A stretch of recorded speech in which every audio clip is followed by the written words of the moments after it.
Hello, welcome. Hello, welcome to the Stream of Truth. I am Dr. Tassel Faith Shamebrook. And I'm Sean Kelly. Whoa, what's going on there? Sorry, I'm just having We're, some quick difficulties as I was getting the stream set up, and I think the stream may have dipped away for a second there. That's okay. okay. Today, this feels like a really exciting topic, something to really expand on. How to make peace with jealousy. What is it called? Like the green-eyed monster? Is that? I haven't heard that. think that's a I think that's a thing. Uh yeah, jealousy. Jealousy. This is can be a very uncomfortable feeling. Mm-hmm. And I think we were kind of delineating maybe what we were going to talk about today, about maybe when you experience jealousy within your relationship with your intimate partner, and maybe when you experience jealousy just on a more individual basis. Other people are doing things, having things that you may feel jealous of. Yeah. Do we want to start with why we're talking about this, our own personal experiences with it? Sure. I think I'll just say that throughout my life, I have had experiences where I felt like I was taken advantage of in different ways. That I would tend to be trusting, and then the girl that I was with would end up cheating on me. So a lot of times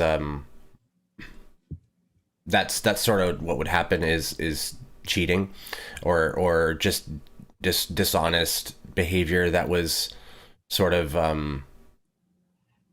not really honoring the agreement that we had made in the relationship, I guess is the best way to put it.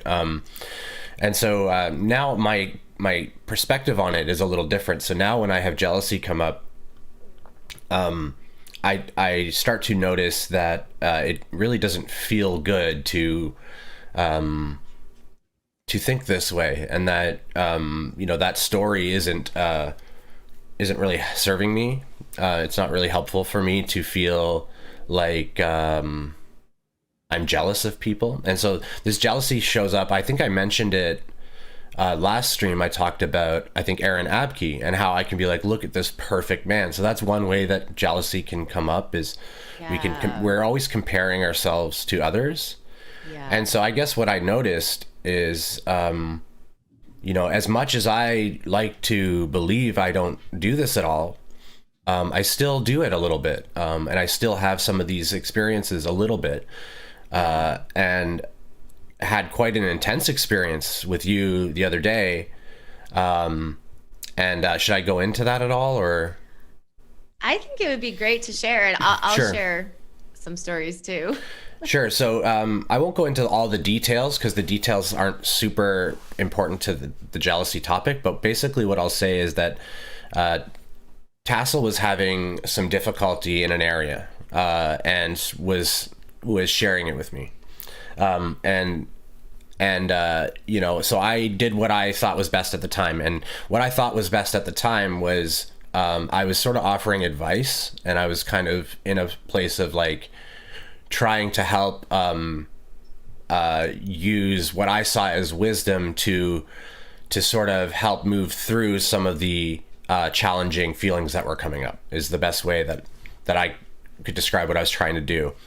At that moment, Tassel really wasn't looking for that from me. She was more looking for somebody just to listen, and just to sort of hear how she felt, right? And so I basically wasn't doing that. And so then we sort of got off the phone. I had to go or something, I can't remember. And then Tassel ended up going to one of our friends, Jason, and sort of going through the feelings with him. And it was really interesting, because right after she did that, she asked you were going to call me. And then you called me and basically said that, that you talked with him and it went really well. And I was like, well, and I think I felt a little jealous in the moment. And I said, that was kind of hard for me to hear. That sort of like basically somebody else held a space for my partner that I wanted to hold, that I wanted to hold. And I felt that like I failed. So then I was sort of being punished. Maybe these types of feelings started to come up. And eventually I realized, oh no, it's not that I'm being punished. It's not, none of these things are happening. Really what's just happening is that, she came to me seeking a certain type of, space to express and didn't really get it. And then, so went somewhere where she would get it. And that's really all that happened. But I noticed I felt really, really bad about it. It felt like an intimate, it felt like almost some people would call that could call that type of thing emotional. What's the word? An emotional affair. An emotional affair, like cheating. Yeah. And so it's not. I don't want to suggest that, and that I think that's really the category of what occurred. I don't think of it that way. But the part of me that was wounded did feel like slighted in that way, like that I think it was primarily because I was brought into the equation first, and then it was like, well, he's not saying what I'd like to hear, so I'm going to bring this to somebody else. And so then also a big feeling of like, oh, I'm a failure because I can't even support my partner, and this other guy is better at it than I am, and all these types of things come up. Good morning, Jamie. Good morning, Joe. Nice to see you guys. Thank you for joining us. And so those feelings came up of me not being valuable, me not being able to appropriately serve you. And so this can come up in all these different ways, and that's how it showed for me. And then there was also like this type of thing had happened to me a lot in the past, where it just seemed like someone pulled away from me and got really close with another man, and then they would end up cheating on me with that man. So it's also reminiscent of that for my story. And so that part of it's challenging too. And now I don't actually think any of that's happening. And that's, I think, why I wanted to talk about jealousy, is because all of those suffering feelings that came from all of that is all based in my comparison of myself to others, and is all based in judgment. And it's not real.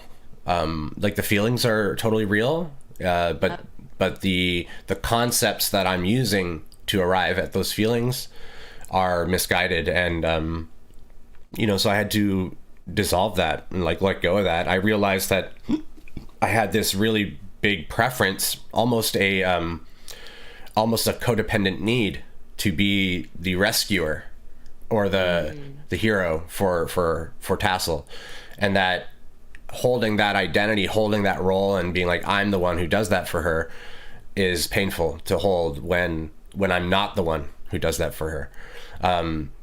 So when I'm not the one who's achieving that role for Tassel, then I can feel like I've been neglected, or like I've failed, or especially if I've tried and then it's not worked or something.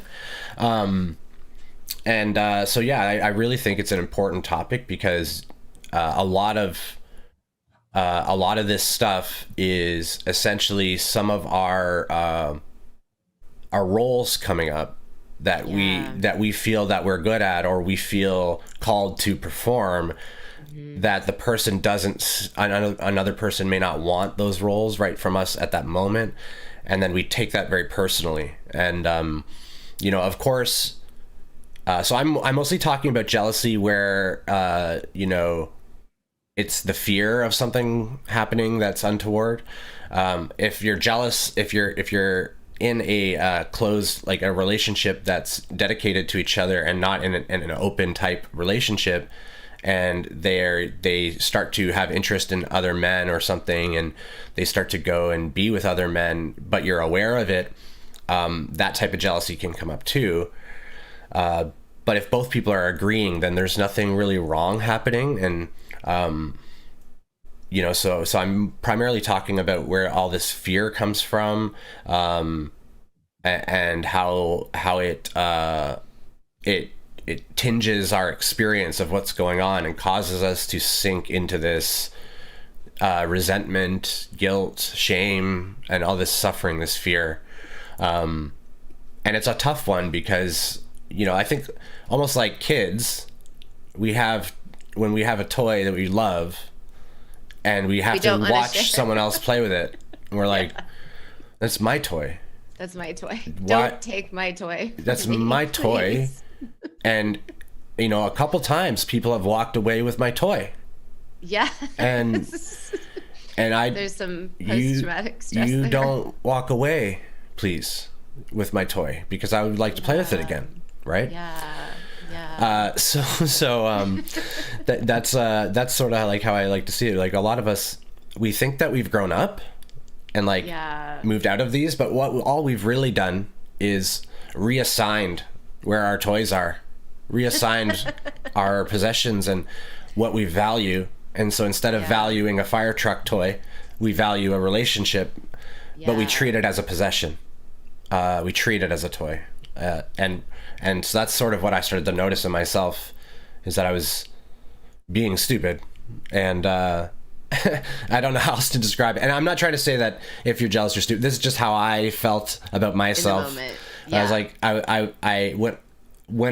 another way for me to just say that is I was being confused. I was confused by my own stories. There's nothing wrong with that confusion. I wasn't being stupid. I was seeing a certain story, and even that story serves my benefit. It's how I was able to let go of that, right?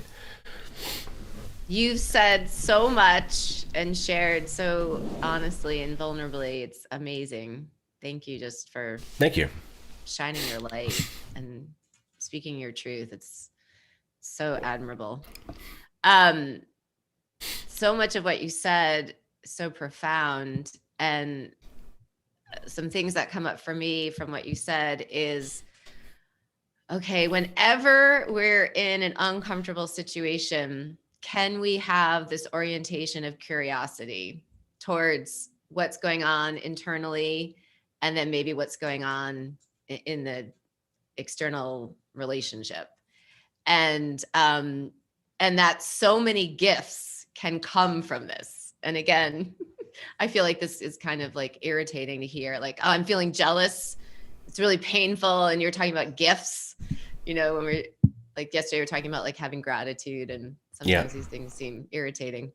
But anytime there's discomfort, there is such a potential portal for expansion and understanding and increased closeness with oneself, and then I believe with the partner. Mm-hmm. So the first thing I really want to say is that situation that you described that happened between us ended up, I think, being an amazing expansion for each one of us individually, and then also in our relationship. Yep.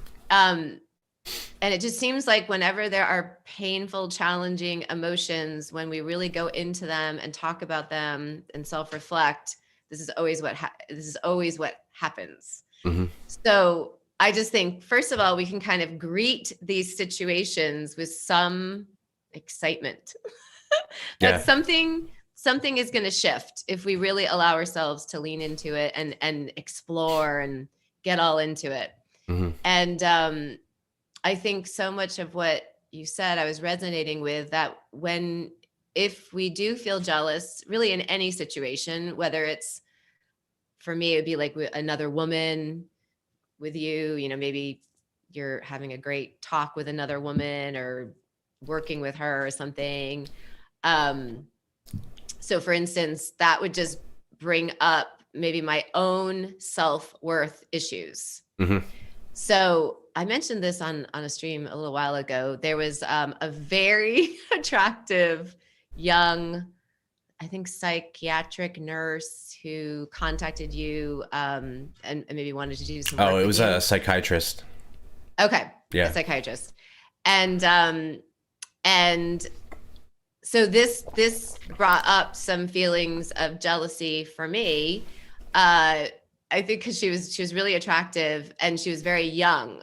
So I'm quite a bit older than you, uh, like 18 years older than you. It's really crazy in some ways.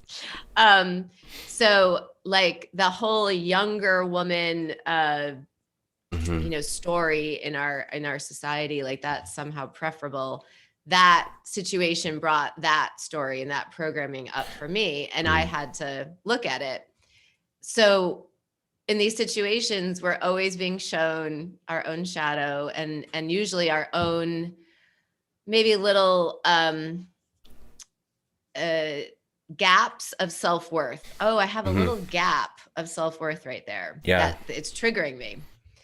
um And so I just think, as always, the most beautiful practice is just, I am surrendering to this situation. I'm going to feel all my feelings about it. I'm going to talk about it with my partner with curiosity and compassion. And let's just see where we go with it.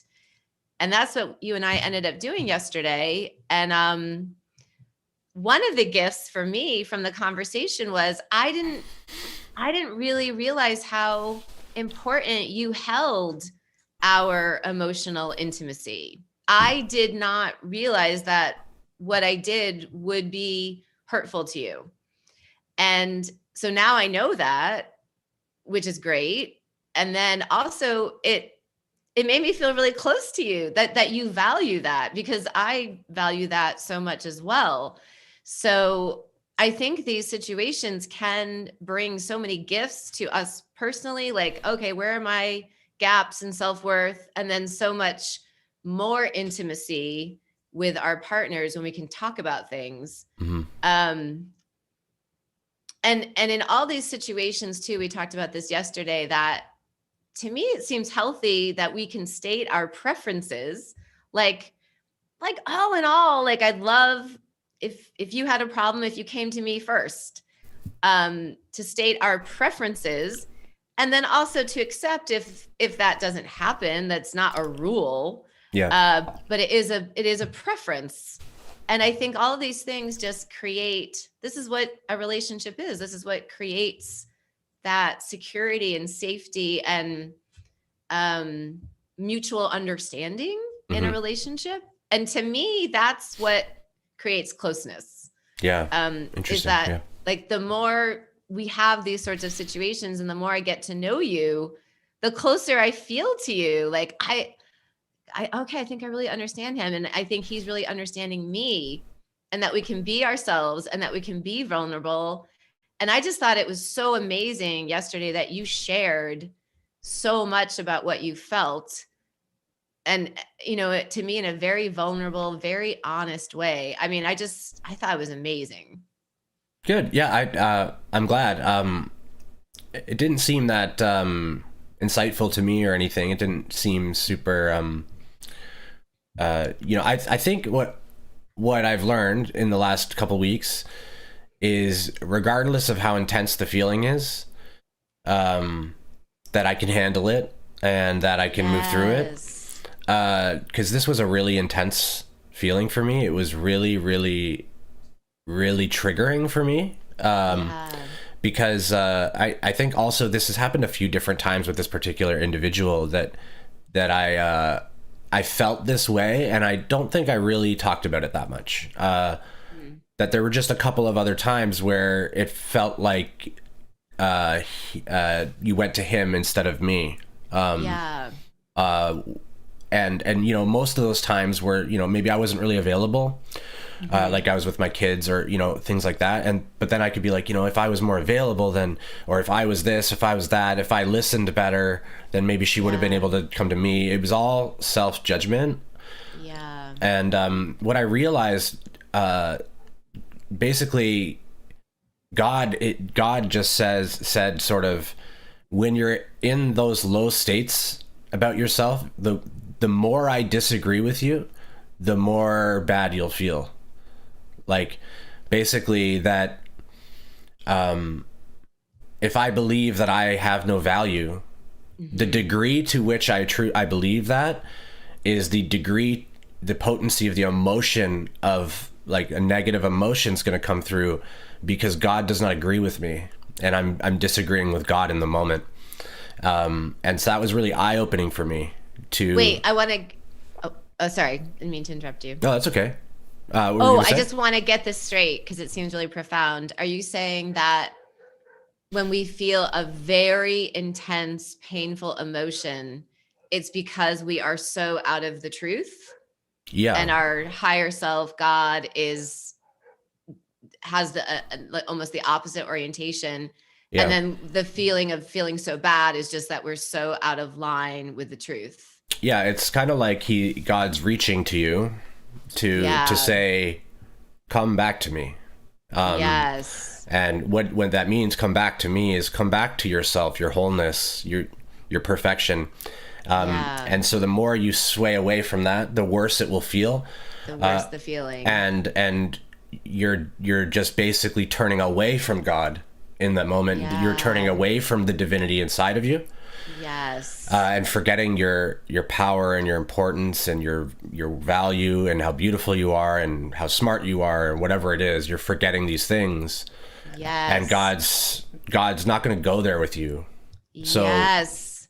yeah, So, and I just want to like just really get it straight. So, like in this particular situation where your human may have thought, I feel bad because I feel jealous or I don't feel good about myself. yeah, Really, you're really feeling uncomfortable because you're so out of alignment with the truth and your mm-hmm, higher self. mm-hmm. And And the more you are aware of your true embodiment, the more potential you have to swing the opposite way. The mhm. more sensitive you get. That's why as we awaken, we get just more sensitive. We're taking in more information. So, like, in any moment, we're seeing more light. And Yeah. if we're in a really low vibration, we'll see more of that too. So, Mhm. and that's what facilitates the awakening, right? And that's why the awakening tends to go in an up and down type of cycling, because as you bring more light in, now the darkness that you didn't see in yourself becomes just clear as day, and Yeah. that tends to trigger you back into now a cycle down. And so I realized that that was what was happening with the jealousy, that I was comparing myself, and I was, not only was I like having stories around what could happen this time because what happened last time. That part Yeah. I was able to step aside from pretty easily, because I was like, what happened to me in the past has no true bearing on what Tassel's going to Yes. do. Tassel's never indicated any ill will towards me or tried to be dishonest. We've often talked about when we first met and about truth and honesty and these Yeah. things, and I have truth tattooed on my arm. I know that I'm not one that's going to experience like deep deceptions from Yeah. people. I don't think I'm able to be deceived that way anyway. So I know that the stories are kind of nonsense, but the feeling is still there, right? So I Yeah. had to understand, well, why does the feeling exist? And Yeah. I ended up sort of realizing a little bit of a trajectory that how the narrative forms the emotion, and how we can sort of step out of that by remembering ourselves again. And that, I think that's really all it is in the moment we can let go of all the judgment, because we forgot ourselves for a minute. So it's okay. And it's when we forget ourselves that gives us a chance to remember. So it's all great. It's all gravy. But Yeah. And there's yeah. a lot of interesting nuances here too, because when we do feel jealous of another person, um, it's often about our own self-worth, but then it's also about something we might want to expand on. It's often it can be a little guidepost for us. Um, I've told the story before that years and years ago, before I went back to school to get my PhD, I was hanging out with one of my ex-husband's friends, and this woman, she was a physician about my age. And I left the encounter just feeling really jealous because I had always wanted to get a PhD and be a doctor myself. And I tell the story a lot that it was really uncomfortable to feel the feelings. I felt very jealous, and I felt that was something I wanted to do, but I ended up just really feeling it all. And then what just birthed within me was, well, go do it, sister. What are you waiting for? You want to do it? Go. So these situations can bring us new directions if we're open to them. Yeah. Right. So there's just a lot of layers here. And I think starting off with accepting one's own feelings and feeling them, but not living in them, not because then we'd be really out of alignment with the truth. Accepting one's feelings, feeling them, seeing if is there an expansion that I'd like to go in this new direction. Another example of that is you are such an amazing channel for Ka and other entities coming through you. And I can feel jealous of that. It's such an amazing gift you have. It's interesting. I can feel jealous that you're more grounded, that sometimes I can feel like such a weirdo here, and you seem to get it a bit better than I do. And so I can feel jealous about that. So it's interesting. Yeah. The grass is always greener. That's the other thing about comparison. Yeah. That's what, when you said Guidepost, what came in was like, of course we can be the same that the other person's being. We can be as we wish to be. So, like whenever we're feeling jealousy about various things, it's a guidepost to say you can do that too, right? Yes, exactly. You can do whatever you want, but sometimes though that like could come from a place of I want to be like him or her because they seem to be happy, or because of what they have or seem to whatever, and not necessarily your own drawing to do it. And so so I wanted to just make that little like distinction that you already had the draw to do this. And so the jealousy inspired you as you moved through it, and it turned out to inspiration, right? You sort of switched the polarity on it. Yes, right? I love the way you're phrasing that. Yes, switching the the polarity of it. So you take that very potent energy of jealousy, which is it's a strong emotion, and you switch the polarity, and then it becomes inspiration. And then it's like, oh, this person did it, I can do that too. Right? Exactly. And that has happened so much with you. I mean, you've inspired me in so many ways. And even just me doing a lot of shamanic journeying is something from really that idea of like doing more metaphysical journeys myself. But I think this is a really interesting topic, and I haven't like read much about it or heard people talk about it. Just jealousy between people in a partnership. I don't hear people talk about that much. Yeah. And I think it's so common and normal. And I think people are ashamed of the feeling. Yes. Like, how can I love my partner, I support them, and then, sometimes I feel jealous too. Is that like, okay? And jealousy as a trait is displayed to us in society as something so negative. Yeah. You do not want to be a jealous partner. That word. Jealous partners feel, like, what's the word? Dysfunctional. But like dependent. That right? That dependent energy. That dependent energy. Oh, okay. Like if you're jealous, like of the person with other people or something. Yeah. Like there's a codependence formed from trauma usually that's in there somewhere, or can be in there. That type. So I'm talking mostly about in relationships when you're jealous of like who they're talking to and that type of thing. And I, so, I think yeah. I think what's so interesting is, even the way we talk about these different emotions, we tend to talk about like negative emotions Hmm. like jealousy or hatred or guilt or shame, and then, the more positive ones, when to me all of them are just guideposts. All of them are information and guideposts. So as we just said, when we feel into jealousy, usually on the other side of that, we'll find inspiration. Right. Yeah. No, And no emotion is intrinsically good or bad. absolutely, they're all just informational. Hmm. And I would bet, and from my experience as doing quite a lot of marriage and couples therapy, people can break up over uncomfortable, jealous feelings towards each other. That's a very common pathway for Totally. the dissolution of a relationship.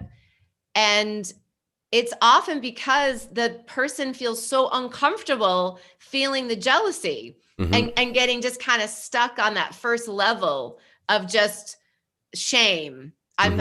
I feel jealous of my partner in a certain aspect. Um, and then I feel bad about myself, and I don't really even want to go there. Yeah. I'm They not could going to go they there. feel even worse about it because, oh my God, I'm being the jealous boyfriend or the jealous girlfriend, Yes. whatever. I'm being the person that don't I don't resonate with, right? Okay, that's exactly it. We tend to leave relationships when we don't like being the person that we think we're being, Yeah, and we think the right? relationship is making us that way. Yes, or it's the other person. It's usually just like, I don't like how I am feeling and Hmm. being, Yeah. so I'm going to go away because this is so uncomfortable for me. Yeah.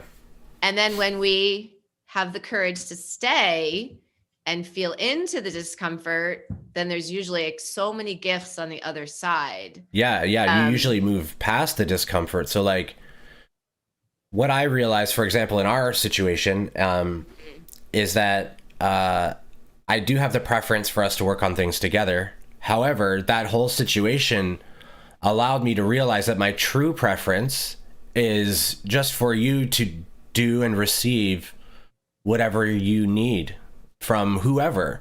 That you are free to do. Of course, you're free to do as you please, right? You're a sovereign being. So it became clear to me that my I can have the preference to that you come to me, of course, right? yeah, But it's unhealthy if I'm attached to that preference in any way. right, If I right. because then the lack of that preference being met is going to be really contrasted to me because you're going to meet it a whole bunch of times. We're going to generally come together, Yeah. and then one time Mhm. we won't, and it will be a nightmare again, right? So Right. I realized that, and I was like, oh my God, I've been doing this my whole life, and I was able to just be like, well, what I truly want, like if I really think about what I want for us and for you in these moments, is I want you Yeah. to feel free to do whatever you want. I also want you to feel free to communicate to me if what I'm offering back is not what you want, right? Yeah. So that you know I can better serve, basically, and it felt like a much more pure way for me to sit in my preference. I still have a preference. I would like to work on things together, but if we don't in a moment or in a thing, Mhm. due to all that pain, now I am able to just go, no, that's okay. I've dealt with all that pain that I had from the situation yesterday or the day before, or whatever it was. And so now I can just be okay with whatever happens, and knowing my preference is just that everyone do what they feel is best, and what else can you ask for, right? Uh, Everyone will do their best, and that's really, I just try to operate under that now. And so if I'm hurt, then that's what it is. That's okay, and I can examine that. But my And goal is to just be at peace with people doing what they wish to do. I think what I also think of and what we're talking about is, we probably all have a desire or a role identity in our head that we Yeah. want Sorry, I got Oh, excited. that something on the chat? No, you. Oh, okay. That we want to be like everything to our partner and like perfect for our partner and like meet their every need and desire. Yeah. And that we have to show up perfect and like be perfect at everything or something. Yep. So this is such a great identity to let go of. Totally. If we can. Can I share something here? Yeah, I'm gonna put please. a slide up for people. So I'll just get rid of this logo thing here. I think I'll just be able to drag this across. Oh, you can't see it, can you, Tassel? I know I can't, but that's okay. Okay, so you guys should be able to see that now. So what I'm looking at here is this. There's two words for this. This could be called the victim triangle or the drama triangle. Mm-hmm. And basically it's the identities of victimhood or the identities that people take when they're immersed in the drama of judgment is the best way to describe this. And so you could think of it as a triangle. So I'm going to kind of describe it visually because Tassel can't see it. So I'm going to do both. Yeah. But in one corner of the triangle is the persecutor or the villain. In the other corner of the triangle is a rescuer or the hero. And then in the other corner, there's the victim, right? Or the person that's been persecuted. And so what ends up happening is when we're in judgment, we're always adorning one of these roles or identities, and then sort of applying a judgment to whether or not we're meeting the roles or being the roles we wish to be, right? Mm-hmm. So as Tassel was just saying, the role of being the rescuer or the fixer, right? You want everything to, when your partner's in trouble and hurting, you want them to come to you because you want to be their hero, right? You want to help save them. You want to be the one to reach your hand and help them up off the ground, and so then you can walk together, right? Yeah. But the important thing about this triangle is that these identities are all sort of the same thing. So to be a rescuer, it implies that there's something to fix and that it implies, so I'll get rid of this triangle now and just come back to us. But it implies that if you're the rescuer, right, that there's somebody to be rescued, right? So that just in the nature of it, there's an energy being offered to the person that you're helping of help, let me fix you. And so yesterday, that's the energy I was offering, right? I heard your pain, and not yesterday, the day before, I heard your pain, and I thought, let me rescue her, let me help be her hero. And then it felt like I just failed, if you think of Superman or something, or like Spider-Man's trying to, stop the bad guy and save the car and whatever, but one of the cars falls into the water and people die or something. Right. And that's what it feels like, right? But the important thing that I'm trying to get at is that these roles are not real. That these roles are how we feel good about ourselves in our egoic mind. Yes. So people get tied into whichever role they're in. And so the victim will tend to reiterate their victimhood. They'll tend to talk about how bad things are for them. And I had, so in any dramatic situation of suffering or triggering, you can almost rotate through these roles. So depending on how you act and how much you identify with the egoic mind that's chattering away at you. And so, for example, just using what happened to me, first, I wanted to be the rescuer. I couldn't. It didn't work. And that's the thing is, it never works because it can't work. You can't rescue anyone, right? They rescue themselves. You can be a conduit of love, but that's really all you can ever do. They rescue themselves. All you do is hold space, or you say Hold some space. stuff, or whatever you do, but Yeah. Listen. they pick themselves up, truly. Yes.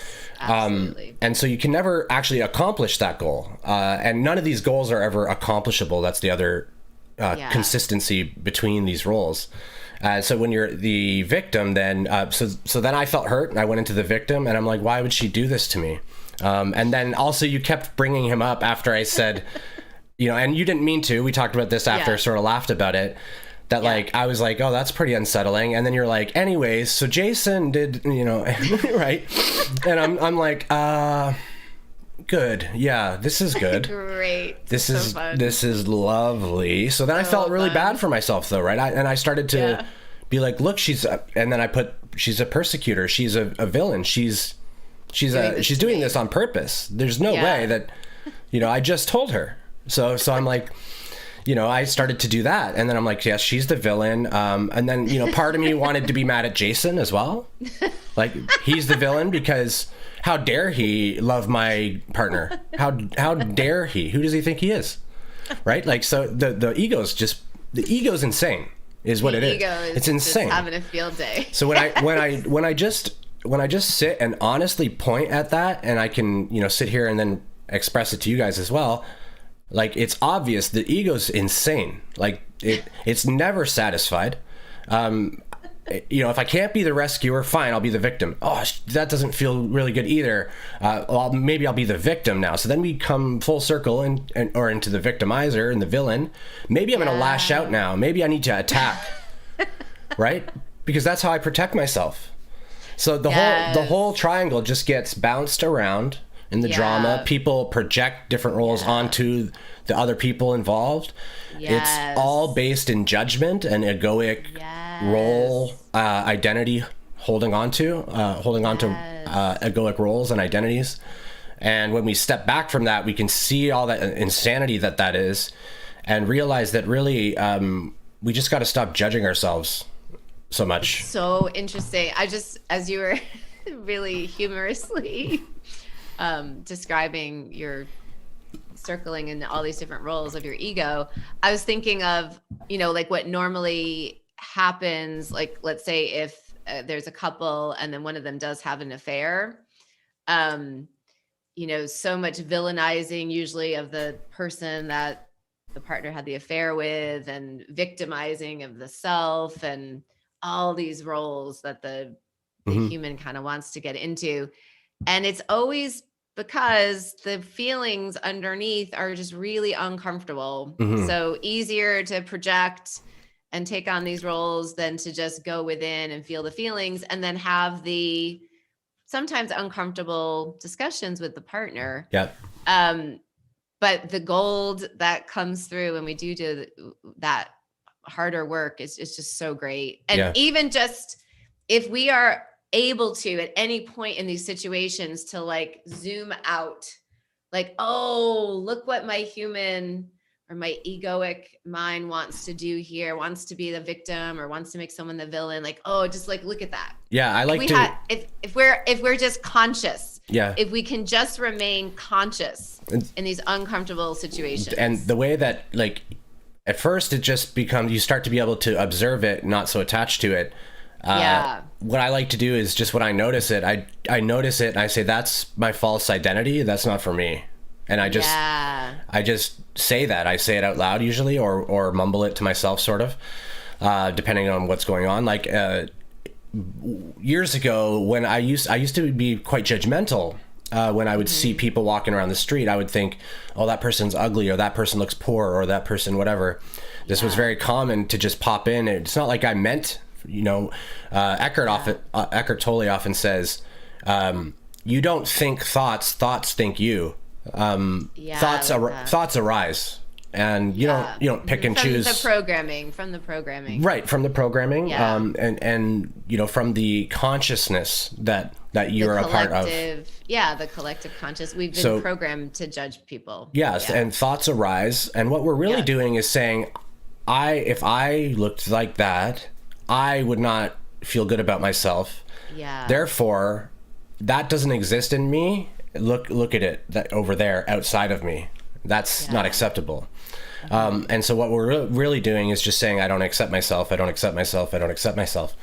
But anyway, so I was doing that, and I noticed it was unhealthy. So this was way back before I woke. This was probably like 2013, probably when I started to notice this. 2012. Yeah. When I noticed that there's an observer that's ever present and still, and then there's the egoic mind and thoughts and various things that are flowing around.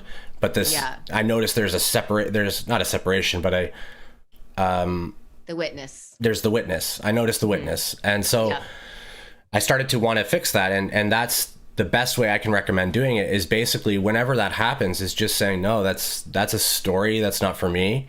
And then noticing that, like, it's not really that you care about what they're up to or not. It's more because you don't want to be that. That's not like you, right? Because you're beautiful. So that's not like you. Yeah. And that's wherever the ego's shame or guilt or pain is, this is why it's perfect. And you always get the reflections you need, because wherever your shame is and your pain, you always have to externalize it. So the more that pain is there, so the worse you feel about how you look, the more likely you are to look and see absolutely things that you can call ugly. Yeah. For example, so as within, so without. When you notice it, you can literally just to stop giving it steam. You can just notice it in the moment. It doesn't have to be a shadow work ceremony or it's an ongoing moment to moment awakening of wanting to be conscious and setting an intention to step away from judgment and move into compassion. Yeah. And I think so much of what we're saying here is that the human experience, we're going to feel a lot of different emotions if we're conscious. There are going to be some more painful emotions. There are going to be some more joyful emotions, but we can limit the suffering, the long extended emotional, negative experience. And it seems like the way to decrease our suffering is to always be able to toggle back into this larger perspective of what's really happening in every situation. It's a chance for us to expand and to feel things and to gain insight and often inspiration. And if we can just really feel whatever's coming up and just move through that, it will feel uncomfortable and it will at times feel painful, but it'll be quick. Yeah. It will not be suffering. Suffering is long and drawn out, and we're not really, it's stagnant. Suffering is stagnancy, right? And you said something earlier in the stream that you're beginning to see that you can feel emotions that are quite intense and that are quite painful, that you can bear that. And it seems like that's a bit part of our initiations that a lot of us are going through. We're meant to learn to hold it, and we're meant to learn respond in compassion. That we are able to feel really painful things and move them through us. And when we do that, we completely dissolve the suffering. The suffering is when we don't go there and we're kind of just skirting around things. And it's this just long-term mediocre, stagnancy. Yeah. So the human experience, there's going to be a lot of different emotions, especially when your heart is open to someone and you care about someone. There's going to be stuff that comes up. Yep. But it's going to expand you. It's going to inspire you, and you don't have to suffer. Yeah, don't have to suffer. You can know when you step back to the higher perspective. You can notice that. What I said earlier, the reason that you're feeling bad is there's a story you believe that's generated from your past experience that is not true, and it's something about yourself, that's just not true. Either you are not this way or you are this way, or or being like this is bad, or it's some sort of judgment of yourself. Yeah. And it's not true. When you're in that higher perspective, you can notice that, oh, the reason that I feel sad about about Tassel talking to this other person or whatever it is not because anything here is wrong. It's because I have a story that people do this to me, or they abandon me, they reject me. I have a story about me not bringing enough value to people, that I don't bring enough value, so then they leave. I have these stories, and if you notice the stories and be like, okay, I see the stories, and I notice also that I don't need to hang on to those anymore.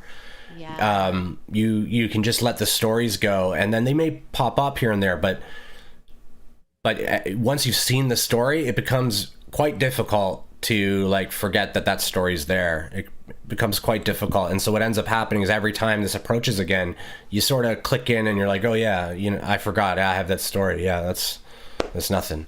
And so you can you can feel into that a little bit and just get rid of the story itself that's precipitated the emotion, which the emotion's totally real. It's the story that's confused. Yes. And then each time we kind of unearth another layer of our shadow and feel everything and move it through and integrate, we are lighter. We have cleared space within our being. And there's more spaciousness inside of us. There's more peace inside of us. So all the stuff is there. It's already there. And the situations just come in to help us move through it.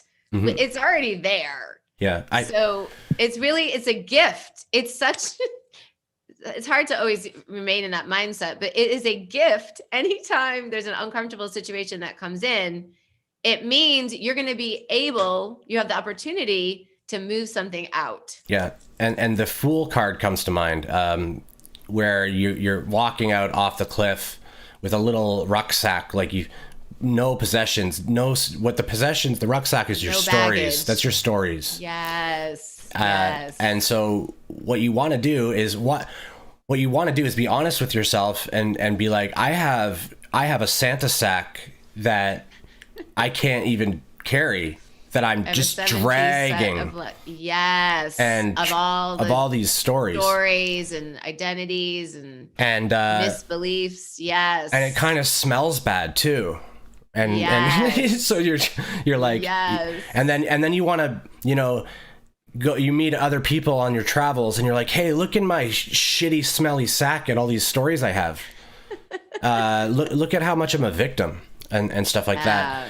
And people love to sort of commiserate with each other in that way. And so what you can do though is just be like, oh, I don't actually need to carry all this. I could just like let it go. It's almost mind-bogglingly simple that you can just go, I don't need that baggage. Now, there will be baggage that stays because it serves you to investigate it more. Yeah. But the baggage that you don't need to investigate can literally just be let go.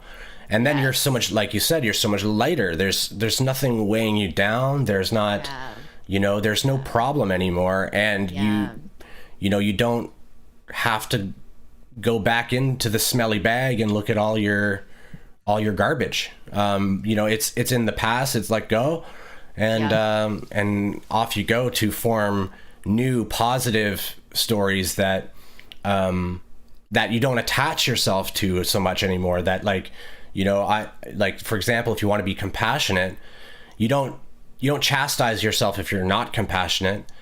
You just set an intention to always be compassionate, know you're doing as good as you can, and you'll become that. That's your future self saying, we are compassionate. This is, your higher self, all the years in the future that's been totally whole, gone through all your incarnations, is sort of indicating to you that, your true nature is compassion. Yeah. There's just so many juicy treasures that come out of these seemingly uncomfortable situations that it really can't be understated how transformational these situations can be for our consciousness. And that's why we should always frame all emotion as a good thing. Absolutely. Whatever we're feeling is good. Exactly. Whatever we're feeling is a guidepost, is a pathway for us to expand and gain insight and grow in some way. And if we can just have this practice of whatever life situation is presenting to us, if we can meet it with curiosity, Yes. instead of fear, with courage instead of maybe running away from it, with honoring instead of shame, and with honesty instead of maybe suppression, so many wonderful, wonderful treasures and gifts will flow into your consciousness and your reality if we can just adopt those practices. I think that's a good soundbite. I think we're going to clip that. I like that. Yeah. I think that's a good time for us to end as well, unless you have anything else that you'd like to add. The one other thing I wanted to say, and we already touched on it, I just think this idea of jealousy in couples is so interesting. And I just think that would be a great practice, I think, for any couple to do, to just sit down with each other. Be fun for us to do. I mean, we've done it a little bit, and just be like, oh my gosh, okay, let's just share what we're jealous of with each other and talk about it. And then really unravel, well, what does that mean about me? Like, what does that really mean how I want to expand and grow because I'm envious or jealous? I love that you find that like fun and curious. Like that's such an odd stance for somebody to have. I'm similar, but it's such an odd way to be like, oh, this is what we can do on date night. Yeah. Let's talk about all the stuff that we hate. Let's talk about what we're really uncomfortable about. And the reason I'm like that is because we all know if we do that work, we're gonna just feel even better and lighter. Yeah. No, of course. It's just really funny. It's funny that it's such an I get excited about it. Yeah. And other people are probably like, well, that doesn't sound fun. I think that's how I'm going to spend my. I'm sure there are people that are like that, but I think it's a rarity. It's beautiful. Because I also have this phrase I like to say, like, when we do things that are more just for entertainment or distraction, like, all right, I'm going to have a glass of wine or I'm going to eat a donut, and then what? Like, I still have all my stuff to deal with. Yeah. Like, to me, I'd rather just spend. Not that I would never have fun. I need to have more fun. But anyway, I like doing things that I know are going to like make things better. Yeah, that's a good way to put it. Yeah. That's what I geek out on. That's great. All right. So if you liked it, thank you so much for watching. Thank you for showing up live or watching after the fact. We really appreciate it. If you want to check the links down below, we have Patreon and that you could join to get membership to the Discord, and we'll be putting out a course soon for the adept and higher tiers. You can have a look at that below. If you want to subscribe, click the subscribe button or like the video, please, if you want to. Yes. Please. And we look forward to talking to you guys again on what day is it? It's Wednesday now, so we'll talk to you guys on Friday. Yeah. I guess, right? Yeah. Thank you so much. So much love to everybody. Thank you. Sending love. Oh. Bye.